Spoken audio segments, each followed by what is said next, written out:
1 bilhão e 600 milhões de reais.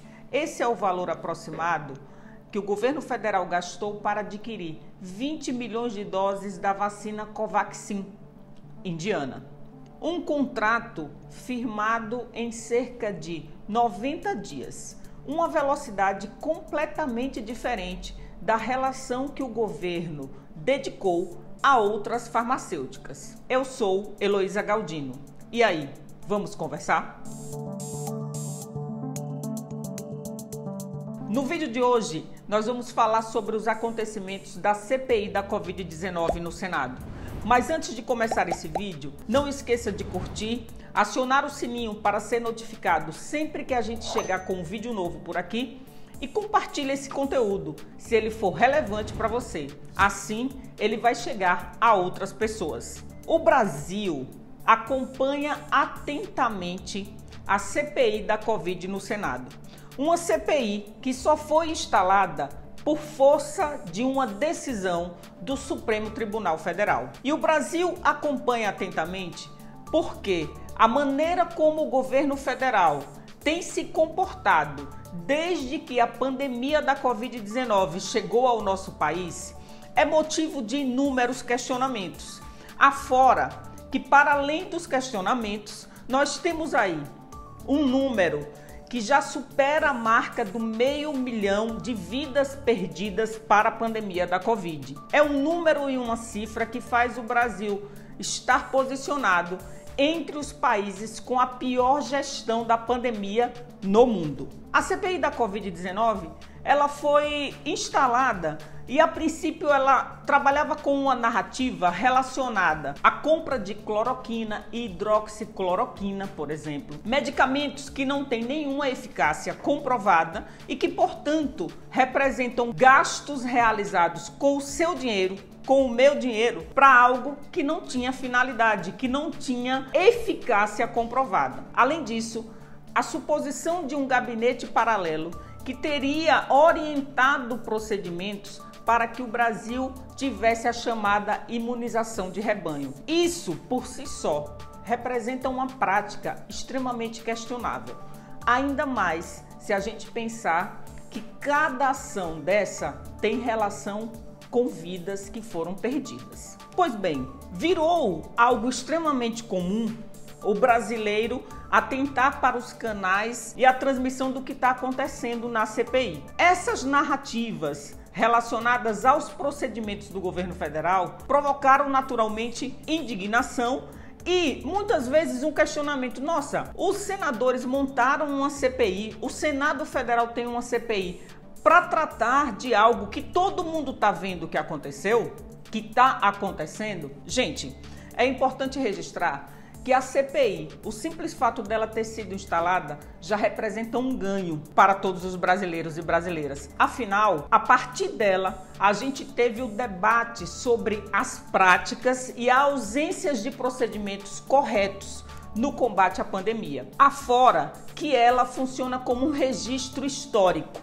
E o relatório dela, ou seja, o resultado do trabalho de 90 dias, que pode até ser prorrogado, mas o relatório final de trabalho da CPI é uma peça histórica que vai representar o esforço parlamentar em dissecar, entender o que de fato aconteceu com relação ao procedimento do governo federal com relação a esse momento pandêmico pelo qual o Brasil passa. E eu sempre costumo dizer que no Brasil a pandemia da Covid-19 adotou ares muito particulares, porque para além da crise sanitária, de uma crise econômica que é decorrência dela, a gente passou a conviver com uma crise política sem precedentes na história do Brasil. E com absurdos como a negação da ciência, a negação da pesquisa, a negação de procedimentos e de orientações da OMS,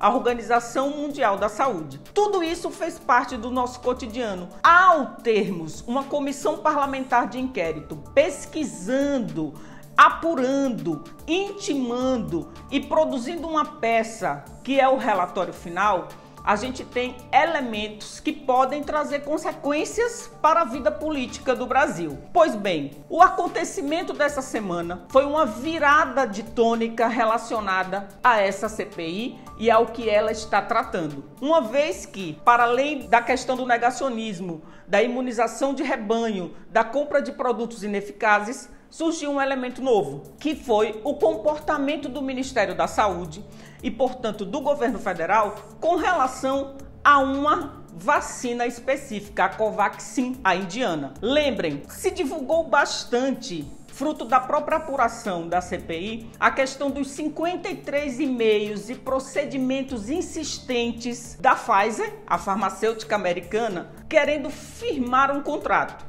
E o governo federal colocou inúmeros obstáculos. O próprio Pazuello, o ex-ministro Pazuello, general da Ativa, que atuou no Ministério da Saúde no meio da crise do ano passado, chegou a dizer que não firmou o contrato com a Pfizer em razão do preço da vacina e depois pela questão do registro da Anvisa ou da liberação da Anvisa com relação ao uso da vacina. Pois bem, se o governo teve esse procedimento com várias outras farmacêuticas, com a farmacêutica indiana, esses procedimentos eles foram completamente diferentes. Vamos aos fatos. Todo o tempo gasto entre outras farmacêuticas para conseguir assinar um contrato com o governo brasileiro, isso não aconteceu com o caso indiano. O contrato foi firmado, o valor de 1 bilhão e 600 milhões de reais foi empenhado e o que é mais grave, antecipação sem a entrega da vacina. O detalhe básico, pensando no que a gente tem tratado e o que tem se debatido no Brasil, que é a questão do genocídio, você ter um governo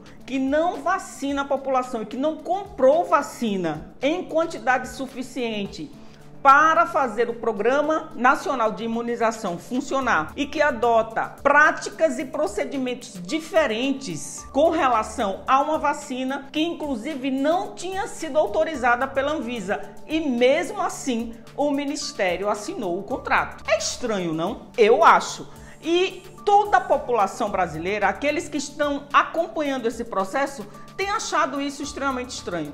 E a bomba veio com o depoimento dos irmãos Miranda, um funcionário de carreira do Ministério da Saúde, o outro deputado aliado do bolsonarismo, que deixou claro que, primeiro, havia um interessado, que é o deputado Ricardo Barros, líder do governo na Câmara, ex-ministro da Saúde na era Temer e com relações com a empresa que fez a intermediação da vacina indiana. Isso caiu como uma bomba na sexta-feira à noite e promete provocar uma reviravolta. Nós vamos começar a semana, amanhã, segunda-feira, com novas narrativas e novas movimentações na cena política do Brasil. Mas é importante que a gente atente para o seguinte fato. A CPI, ela estava trabalhando com ideias relacionadas à ausência de responsabilidade política, gerencial e administrativa por parte do governo federal.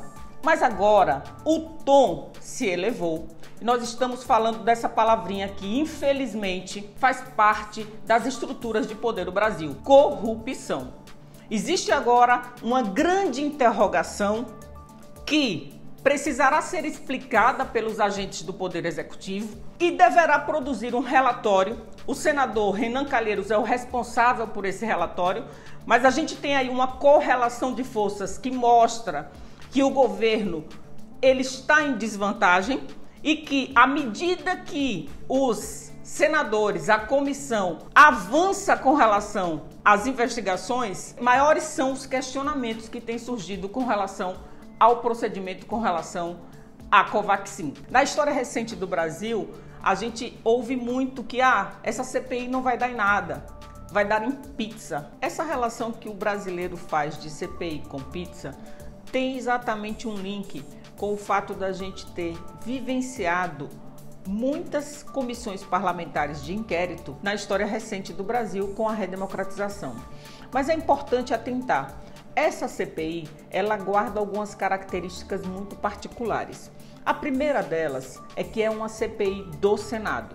Logo, ela funciona como uma espécie de ponto de partida para outras investigações. Assim sendo, eu tenho destacado muito o papel do relatório, que vai ser o resultado do trabalho dessa comissão. Porque, a partir dele, é possível, inclusive, que uma denúncia seja formulada no Ministério Público Federal e o que é mais importante e que está meio que no debate público no Brasil, que é a questão da abertura de um processo de impeachment na Câmara Federal.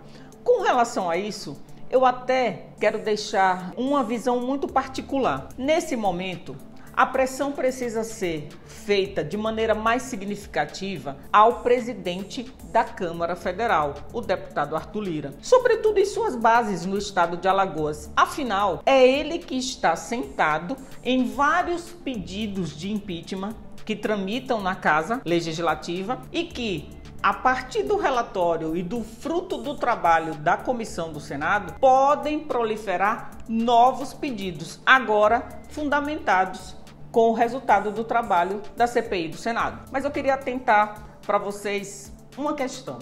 O relatório que for produzido, e é por isso que eu estou falando nesse vídeo bastante sobre esse relatório, ele pode virar uma peça que sirva de elemento para denunciar o governo federal em tribunais internacionais, o Tribunal de Haia ou a Corte Penal. Significa que, se detectados os elementos da ausência de responsabilidade por parte do governo federal e a responsabilidade com relação a essas mortes que continuam acontecendo por conta da ausência de gestão do combate à pandemia, a gente pode ter um presidente e depois ex-presidente que pode acabar nas cortes internacionais. Sabem por quê? Porque esse termo que a gente ouve bastante falar, Bolsonaro genocida, o presidente é ou não genocida, e eu fiz até um vídeo aqui no canal, vou deixar aqui o link sobre isso, tem relação com um atentado contra a humanidade. Logo, esse relatório da Comissão Parlamentar de Inquérito pode produzir algo nesse sentido que tenha uma consequência extremamente marcante, não só para a nossa história, mas para a história do Brasil na geopolítica mundial. A gente vai continuar acompanhando os trabalhos da CPI e acompanhando a cena política do Brasil, porque é um momento extremamente delicado, um momento que tem relação com a minha vida, com a sua vida, com a vida de todos nós e que pede vigília, atenção e informação para que a gente tenha a clara noção do que está em curso no Brasil e saiba como atuar nesse cenário tão delicado para a nossa vida social.